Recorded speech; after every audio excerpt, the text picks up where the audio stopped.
This is the Programmer Owl, and today I am doing an Edibit challenge for Python. It's labeled as very easy, and in this one we're taking a string as an argument and checking to see if it's a in title case where each word is beginning with a capital letter.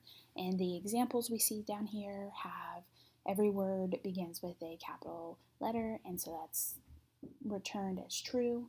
And for it to return as false, some of the words have to start with a lowercase letter. So let's get to coding. And as always, Edibit always sets up the syntax for defining a function. The title, check title, is the name of the function, and txt is the name of the variable for the argument or the parameter. And so this one is going to be an if-else format. So we need to check to see if the text that is being inputted is actually in title case.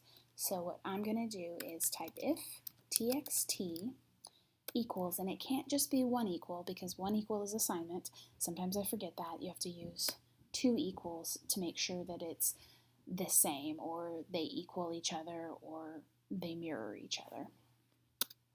So if txt is the same as txt.title.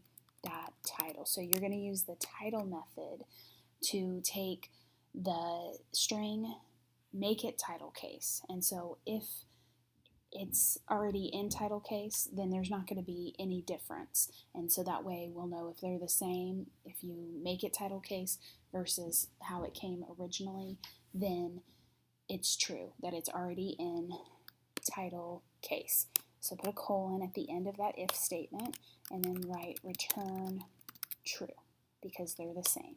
And then the next one is easy. You can just write else, return false. So if the string is not already in text case, then it's going to return false. And let's submit that to see if it is true. Is this the right definition for the function? And hopefully, I've already ran this once and I ran it again, and yes, that is how you change a string, or that's how you check to see if a string is in title case.